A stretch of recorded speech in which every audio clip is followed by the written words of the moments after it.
अभी हम लोग क्या डिस्कस कर रहे थे internally. Can you see the screen Tara? हाँ सर। हाँ, we were discussing internally generated assets.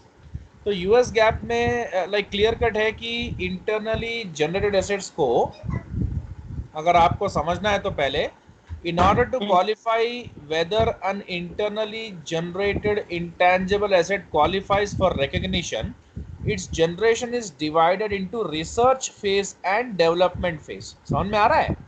यानी हाँ सर। आपको अगर ये बताना है कि आपका जो भी इंटरनली जनरेटेड इंटेंजिबल एसेट है उसको अगर आप रिकॉग्नाइज करना चाहते हो, रिकॉग्नाइज करने के लिए आपको उसको दो फेजेस में डिवाइड करके देखना पड़ेगा, research phase and development phase. और मैं आपको सीधे सीधे बताता हूं कि रिसर्च हो चाहे डेवलपमेंट, यूएस गैप में उसको सीधे सीधे आप एक्सपेंस करोगे। क्या करोगे? तो इसको हम बैलेंस शीट में कैपिटलाइज नहीं करेंगे। नहीं ठीक है, सर। कैपिटलाइज नहीं होगा ये as per the US gap. इसलिए हम आगे ज्यादा डिटेल में नहीं जाते हैं। इट्स वेरी क्लियर कि research and development, again there is fluctuation, research and development cost जो कुछ भी होगा, अगर हमें एक इंटरनली जनरेट, वैसे तो इंटरनली जनरेटेड एसेट को आप बैलेंस शीट में कभी भी नहीं लिखोगे। क्यों नहीं हाँ लिखोगे? सर। दो एक सीधी सीधी क्राइटेरिया होती है। एक एसेट को रिकॉग्नाइज करने के पीछे दो चीजें आपको समझना है। एक तो पहला, उस एसेट से आपको प्रोबेबल इकोनॉमिक बेनिफिट्स होने चाहिए। दूसरा, उसका कॉस्ट भी रिलायबली मेजर होना चाहिए।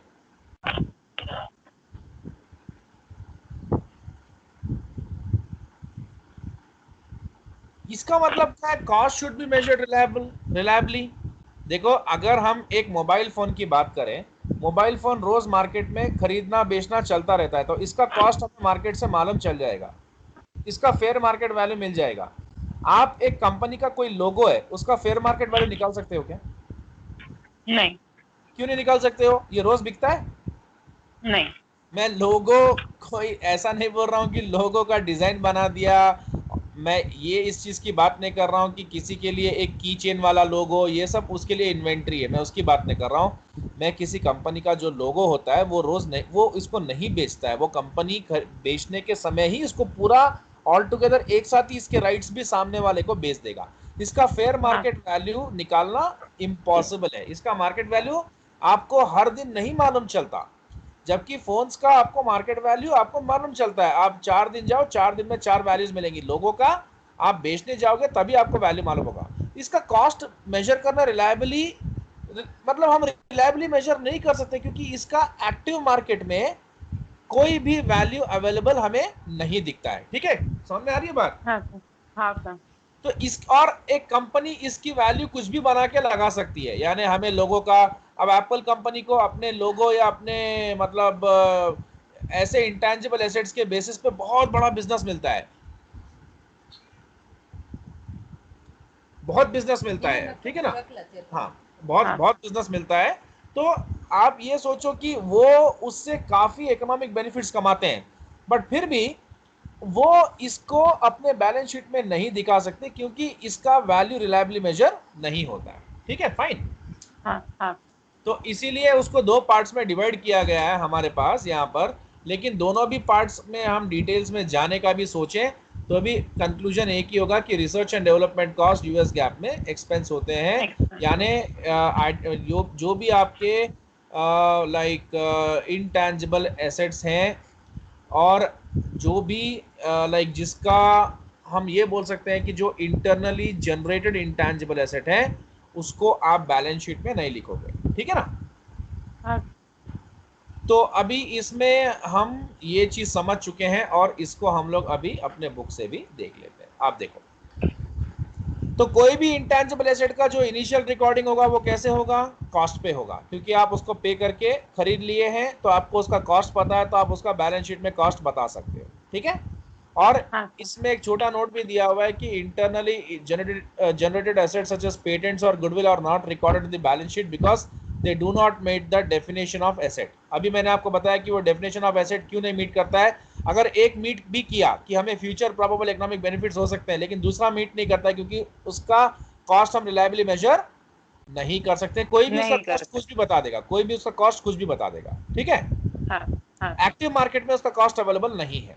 सो रिसर्च एंड हाँ development cost are generally expensed as incurred, यानी जैसे ही रिसर्च, और हमने ये भी देखा है कि इंटरनली जनरेटेड एसेट्स जो भी होते हैं जो आप बनाते हो अपनी कंपनी में। अच्छा, अभी पेटेंट्स है, पेटेंट्स हम खुद भी बना सकते हैं और पेटेंट्स हम खरीद भी सकते हैं। खरीद भी सकते हैं। हाँ खरीदेंगे तो हम उसको बैलेंस शीट में लिख देंगे, और अगर हाँ उसको खुद बनाएंगे तो बैलेंस शीट में नहीं लिख सकते, क्योंकि हमारा खुद का बनाया हुआ है और वो एसेट के डेफिनेशन से मैच भी नहीं करेगा। प्लस यहाँ पर एक और क्लॉज आ रहा है, देखो, research and development cost are generally expensed as incurred. उसको हम दो फेज में डिवाइड करके देख रहे हैं, एक इंटरनली जनरेटेड एसेट को, रिसर्च फेज और डेवलपमेंट फेज। दोनों ही केसेस में आपको पता है कि यहाँ पर कैपिटलाइजेशन नहीं होता है, एक्सपेंसिंग होता है, ठीक है। हाँ So research हाँ and development costs are generally expensed as incurred and they are not capitalized and amortized। मैंने बताया भी है कि डेवलपमेंट और रिसर्च को ये एक ही समझते हैं कि प्रोबेबल इकोनॉमिक बेनिफिट्स होना नहीं होना कंफर्म नहीं है, नॉन कंफर्मिटी है वहां। For example, a patent that results from R&D activities would not lead an asset on the books of the company that developed it। जो कंपनी खुद डेवलप करेगा उसके बुक्स में वो उसको एसेट नहीं बता सकता है, ठीक है ना। An asset is something that has arisen from past transaction, यानी पहले अगर उसने उसके राइट्स खरीदे हुए होंगे, मतलब पहले अगर वो किसी के साथ कॉन्ट्रैक्ट बना लिया, उसके तहत परचेस किया और उसका इनवॉइस वगैरह जो भी बना होगा या उनके हाथ से पैसा देके एक्सचेंज करके लिया होगा, तो कोई ट्रांजैक्शन बता सकता है। आप किस चीज को ट्रांजैक्शन बोलोगे? जहां पर जिस चीज का पैसे के साथ एक्सचेंज होगा वो ट्रांजैक्शन कहलाता है। जो आप खुद बना रहे हो वो कहां ट्रांजैक्शन है? हाँ आप छोटे मोटे खर्चे उसके जो भी लगा रहे हो वो लगा के आप उस चीजों को लाके जमा करके खुद से डेवलप कर रहे हो, लेकिन आप हाँ उसका किसी के साथ कितने में उसका मतलब एक्सचेंज हुआ या जो भी हुआ उसके साथ आप नहीं मालूम कर सकते हो। एम आई राइट? हाँ टैंजिबल हाँ एसेट नहीं है जो बनाने के लिए construction cost, raw material cost, labour वगैरह सब जोड़ के हम एक कॉस्ट निकाल सकते हैं। ये इनटैंजिबल एसेट है, ठीक है। ये पेपर वर्क है, एक पेपर का कॉस्ट क्या होगा? सो an asset is something that has arisen from a past transaction. Internally generated assets such as patents and internally generated goodwill did not arise from a single past transaction. In addition, because internally generated goodwill was not acquired in a monetary transaction, मैंने आपको अभी बताया है, and has no historical cost, so internally generated goodwill cannot be valued। अब goodwill की बात कर रहे हैं हम लोग, ठीक है ना। पहले हमने इंटरनली जनरेटेड एसेट्स के बारे में बात किया। अब मैंने आपको एक छोटा एग्जांपल पहले दे दिया है कि लोगो अगर किसी कंपनी का है तो वो उसको कभी भी नहीं दिखा सकते। उसका रीजन क्या है, लोगो क्यों नहीं दिखा सकते हैं? What can be the valid reason for that? The reason for not appearing on the balance sheet is because logo was developed internally and do not have a price that can be used to assign fair market value, क्योंकि आप उसका fair market value नहीं बता सकते हो। नहीं As would निकाल। be the case had the logo been part of acquisition of another firm। आप उस लोगो का कॉस्ट बता तो सकते हो जब आप किसी दूसरी कंपनी को खरीदोगे, तब आप बता सकते हो हाँ कि भाई मेरे को ये लोगो इतने का पड़ा, तब आप उसको बैलेंस शीट में दिखा सकते हो। खुद बनाओगे हाँ तो नहीं, ठीक है। तो अब एक चीज हाँ को आप दिमाग में पूरी तरीके से बैठा लो, रजिस्टर कर लो कि वॉट एवर यू क्रिएट उस इंटरन मतलब intangible asset, internally generated intangible asset, उसका कोई एक्टिव मार्केट में फेयर मार्केट वैल्यू नहीं मिल रहा है, तो we can not show in the balance sheet as a like asset. अगर हाँ परचेस करके लाते हैं तो बोल देंगे तो कि हाँ वैकेंट। भाई हाँ ये हमें इतने में पड़ा और हम दिखा सकते हैं। हाँ नहीं तो लोग क्या करेंगे, कोई भी वैल्यू दिखा देंगे, कितना भी वैल्यू दिखा देंगे और कितना भी वैल्यू दिखा के कुछ भी कर लेंगे, तो इससे बहुत फ्रॉड भी हो सकता है, ठीक है। Okay okay. सो आगे देखते हैं कि in addition because internally generated goodwill was not acquired in a monetary transaction, उसका वैल्यू निकालना मुश्किल है, इसीलिए हम उसको भी नहीं दिखा सकते। अगर आप किसी कंपनी को परचेस करते हो, अब मैं आपको बात करता हूं कि एक परचेस ट्रांजैक्शन में गुडविल कैसे क्रिएट होता है, ठीक है। गुडविल फ्रॉम बिजनेस कॉम्बिनेशन आप बता सकते हो अपने बैलेंस शीट में। Goodwill from a business purchase बोलो या कॉम्बिनेशन बोलो, इसका आप वैल्यू निकाल सकते हो। कैसे निकाल सकते हो इसका भी मैं आपको तरीका बताता हूँ। क्वेश्चन है मेरे पास, उसको ध्यान से समझना। हाँ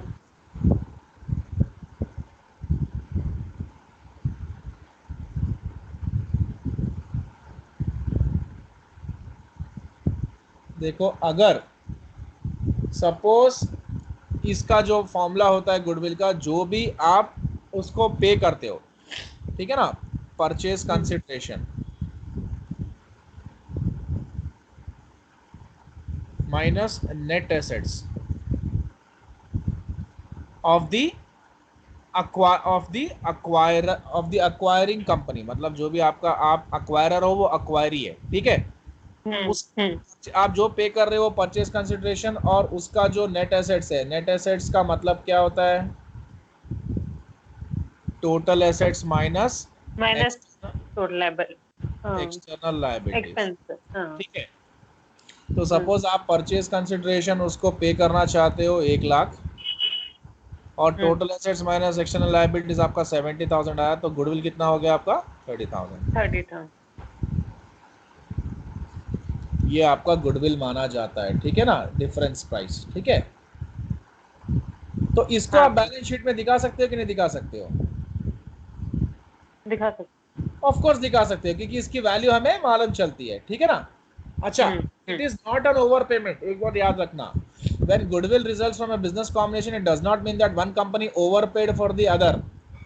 when you acquire a company, आप उस कंपनी के बेचारे के सारे कस्टमर बेस भी ले रहे हो, उसका एक्सपर्टाइज भी ले रहे हो, उसके एम्प्लॉयज का जो भी एक्सपीरियंस है वो भी ले रहे हो, उसका नेम भी ले रहे हो, उसका रेपुटेशन भी ले रहे हो, और सब कुछ उसका आप अपना बना ले रहे हो, कस्टमर की लॉयल्टी भी ले रहे हो।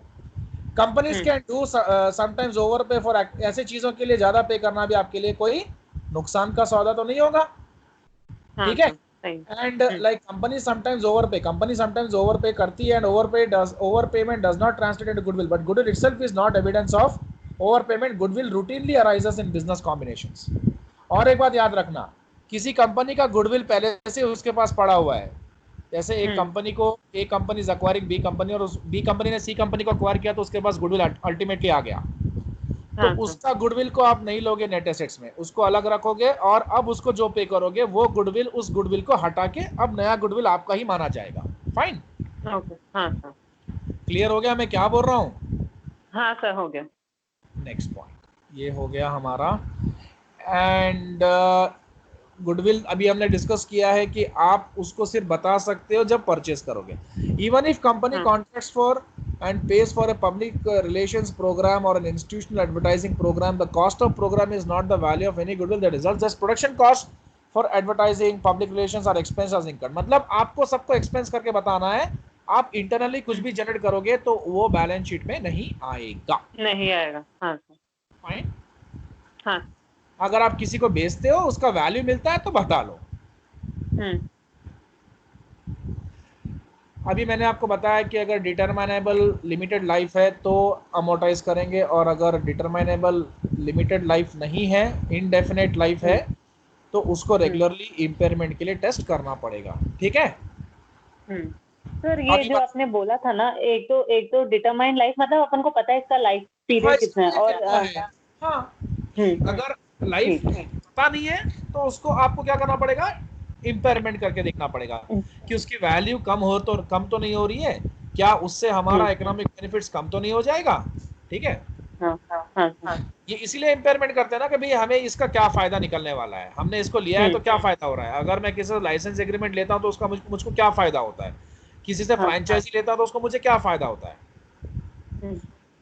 अगर मैं किसी कंपनी का फ्रेंचाइजी ले लिया, उस कंपनी का मार्केट में डिमांड ही खत्म हो गया प्रोडक्ट का, तो फिर फ्रेंचाइजी मेरे लिए क्या फायदे का, वो तो मेरे नुकसान का हो जाएगा, मेरे लिए तो बोझ हो जाएगा। That's what, and it will be not kind of like worthy for me, मतलब मेरे लिए वैल्यूबल कुछ नहीं रहेगा वो, ठीक है। This is all points, and ये तो आप पढ़ सकते हो। अगर परचेस करते हो पेटेंट, बैलेंस शीट में बता दो और अमोर्टाइज कॉस्ट पे दिखा दो, और अगर इंटरनेट डेवलपमेंट करते हो तो never ever show all this, ठीक है।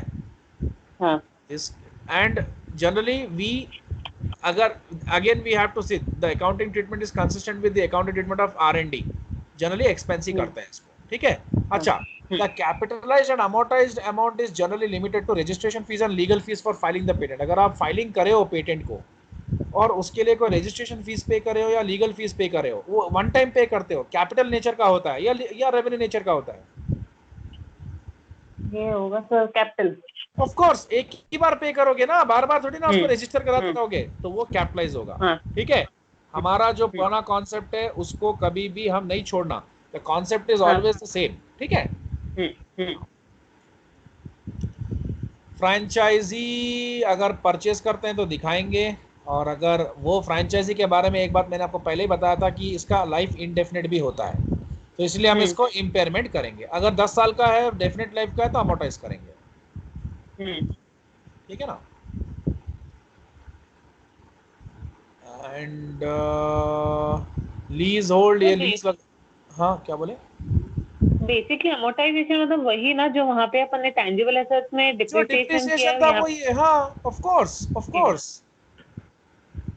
अच्छा, ट्रेडमार्क के लिए देखो कि is a distinction sign word symbol, trademarks can be registered for 20 years and renewed for longer time periods. The cost that would be capitalized include legal and registration fees, design cost, ये भी आप खुद ही बनाते हो है ना, and any cost of successfully defending the name. A trademark should be amortized over its useful life, but the amortize अगर खरीदते हो तो amortize करो। और 40 years लीज होल्ड वाला, हाँ लीज होल्ड वाला बताना। हाँ, leasehold are the improvements or additions a lessee makes to a building or property that the lessee cannot remove when the lease period is over. For example, if a lessee installs an air conditioning system in a leased building, air conditioning system is considered as leasehold improvement or and cannot be uninstalled and taken away once the lease expires. तो उसको उसी के साथ छोड़ दिया जाता है। The cost of leasehold improvement should be amortized over shorter of either the remaining, उसको तो आप amortize कर सकते हो ना, क्योंकि उसका डेफिनेट लाइफ होता है। हेलो, हाँ सर। लीज होल्ड इंप्रूवमेंट क्या होता है भाई? मैंने एक प्रॉपर्टी ले लिया, उसमें एक एसी लगा दिया, अब वो एसी लेके थोड़ी जाऊंगा, वो स्क्रैप हो चुका है, वहीं छोड़ दूंगा, तो उसका भी मैं कॉस्ट बता दूंगा। ठीक है। और कॉपीराइट जो है वो एक is granted for intellectual property consisting of original works and is effective for life of the author plus 70 years। वाह वाह वाह।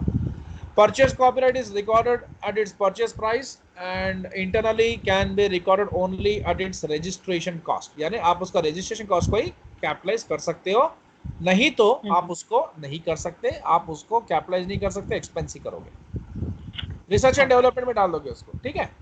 हाँ। Impairment of limited life tangible assets, कुछ करने की जरूरत नहीं है, जो हमने पुराना टैंजिबल एसेट्स के लिए किया था सेम, बस डिप्रिसिएशन को हटा के क्या करना है आपको? अमोर्टाइजेशन। अमोर्टाइजेशन। तो यहाँ देखो, इफ एट एनी टाइम, देखो मैं ये तो पढ़ा दूंगा आपको अभी, impairment of indefinite life intangible assets other than goodwill, इसके लिए मैं कल का ही क्लास लूंगा, क्योंकि ये थोड़ा लंबा कॉन्सेप्ट है, इसमें मेरे को आपको एक बड़ा प्रॉब्लम भी कराना है, यानी दोनों भी केसेस समझाने हैं, एक गुडविल को लेकर समझाना है और एक क्या बोलते हैं अपन उसको, internally generated assets other than goodwill, दोनों को लेके दोनों का इम्पेयरमेंट कैसे करते हैं वो समझाना है। दोनों का इम्पेयरमेंट का प्रोसीजर अलग अलग है। ठीक है ना। बड़ा प्रॉब्लम है, मैं आपको प्रॉब्लम दिखाता हूँ एक्चुअली, कोई छोटा प्रॉब्लम नहीं है। आपके बुक में देखो, अगर थियरी बोलने का है तो अभी बोल के खत्म कर दूंगा, बट थियरी नहीं है। Let me tell you. Sir इस बुक में क्यों ऐसे मतलब ओनली थियरी दिया जाता था? वैसे ही है, अब क्या करेंगे। देखिए अभी आप यहाँ पर आप देखिए कितना बड़ा प्रॉब्लम है, उसको समझने में आपको टाइम लग जाएगा। देखो, goodwill impairment, qualitative assessment and 2-step quantitative test, तो ये पूरा बड़ा प्रॉब्लम है, इतना बड़ा। अच्छा। इसमें आपको पहला क्वालिटेटिव असेसमेंट टेस्ट करना पड़ेगा, फिर क्वांटिटेटिव असेसमेंट टेस्ट करना पड़ेगा, तो इसलिए छोटी चीज नहीं है। और उसके साथ साथ दूसरा आपको एक और है, जिसमें आपको ये समझना है कि impairment of indefinite life intangible assets other than goodwill. तो जब आप ये दो चीज का प्रॉब्लम कर लोगे तो आप मेरे को बोलो इसके कोई भी प्रॉब्लम आओगे तो आपको कोई प्रॉब्लम महसूस नहीं होगा, क्योंकि you will be very strong in your concepts. Okay sir. और उसका जनरली हम कल सवेरे कर लेंगे, टेंशन की बात नहीं, मॉर्निंग की क्लास कर लेंगे। ओके। इवनिंग ड्रैग नहीं करता, मैं मॉर्निंग ही फिनिश कर देता इसको। ठीक है। ठीक है। Okay sir. तो अभी मैं ये लास्ट पॉइंट फिनिश करता हूँ। Actually my aim was to take this complete class till theory, वो मिडिल में ब्रेक हो गया तो खराब हो गया। आगे देखते हैं। Impairment of limited life intangible. See, I want to give you, I don't want to leave anything in the subject, क्योंकि आप जब सम्स करने बैठो तो आपको कहीं से भी ट्विस्ट करे, आपको कॉन्सेप्ट क्लियर होना। So now impairment of limited life intangible assets, very clear। If at any time, जैसे हम लोगों ने tangible assets के केस में हमने impairment किया था ना, वैसा ही होगा। So if at any time it is determined that an intangible asset with a finite life that is being amortized is impaired or is no longer an asset, देखो IFRS में मैं अभी बताता हूँ आपको कुछ चीजें, कुछ कॉन्ट्रास्ट भी कर लेते हैं इसमें। अगर आप IFRS के बारे में देखोगे तो इन IFRS आप इनिशियल रिकॉग्निशन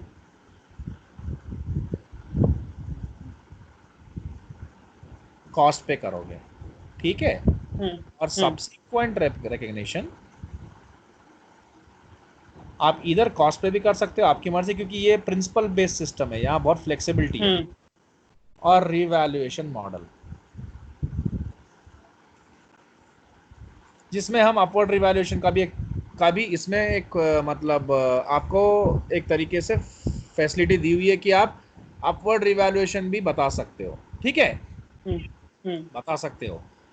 अब हम क्या करते हैं, यूएस गैप के बारे में देखते हैं कि आप यूएस गैप में ये मॉडल नहीं चलेगा आपका, सिर्फ और सिर्फ ये मॉडल, यानी आप यूएस गैप की जब बात करोगे तो you will be recognizing it at cost less accumulated amortization। और अगर किन्हीं रीजंस के वजह से आपको कहीं ऐसा लगता है कि ये जो हमारा इंटैंजिबल एसेट इसका एक डेफिनेट लाइफ है, और कुछ टाइम के बाद अगर हमें ऐसा लगता है कि भाई इससे हमें कुछ बेनिफिट्स ज़्यादा अच्छे नहीं हो रहे, या इसमें कुछ ऐसा कुछ फॉल्ट हो गया है, या मतलब सपोज कोई ऐसा टेक्नोलॉजी है वो थोड़ा सा आउटडेटेड हो रहा है, टेक्नोलॉजी आउटडेटेड होती है ना, यानी आप एक सॉफ्टवेयर निकाले उसको अपडेट नहीं कर रहे हो तो माइक्रोसॉफ्ट का क्या हुआ, उसका सॉफ्टवेयर का क्या हुआ, मोबाइल। अच्छा ठीक है, मुझे आप एक बात बताओ, आज आप टेम्पल रन खेलते हो? हाँ सर। टेम्पल रन खेलते हो? कभी कभी सर खेलते। ओके ठीक है, नहीं ये अपनी अपनी प्रेफरेंस है, आउट ऑफ द ब्लू। अच्छा ठीक है, सुपर मारियो खेलते हो? नहीं, वो तो हम जब छोटे थे तब खेलते थे। तो मोबाइल गेम भी तो एक इंटैंजिबल एसेट है। हाँ, ये किसी कंपनी का क्रिएटिविटी है, जिसके दम पे वो पैसे कमा रहा है, लेकिन वो अपग्रेड नहीं करेगा, अपडेट नहीं करेगा, तो क्या होगा इसका, व्हाट विल हैपन, इसकी वैल्यू तो गिरनी है, और इसमें इम्पेयरमेंट तो होना ही है। बस वही मैं आपको समझाना चाह रहा था। तो इसके लिए फिर आपको इम्पेयरमेंट रिव्यू करना पड़ेगा। That's it.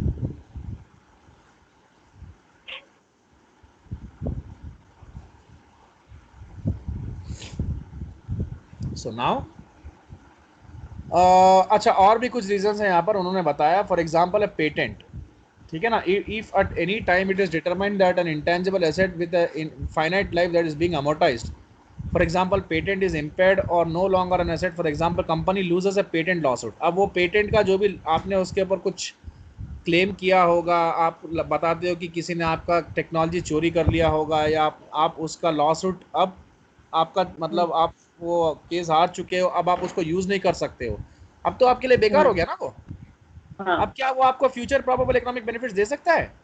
नहीं, खत्म। So any loss must be written off in the period that the asset is determined to be impaired. जब आपको लगता है कि आपका जो पेटेंट है जिसके ऊपर आपने क्लेम कर रखा था कि वो आपकी टेक्नोलॉजी है, लेकिन आप भाई आपके एंड पे आपको लगा कि वो आपकी टेक्नोलॉजी है क्योंकि आप यूनिक बनाए, सामने वाला बोलता है कि नहीं भी आपने मेरे से कॉपी किया। आप बोलते कॉपी कैसे किया भाई, मेरा जो भी मतलब सपोज एक क्वेश्चन है, उस क्वेश्चन में mister A buys the stock of X limited, अब उसको अगर कोई एक्स वाई जेड ऐसा लिखता है mister Z buys the stock of ABC limited, तो ये कॉपी तो होता है एक तरीके का, बट एक तरीके से स्मार्ट कॉपी होता है, ठीक है।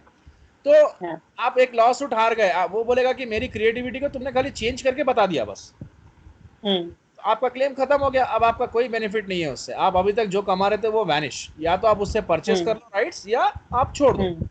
सो अब इससे आपको इम्पेयरमेंट हो जाएगा। So company should evaluate an intangible asset whenever there is any indication that its carrying amount is not recoverable.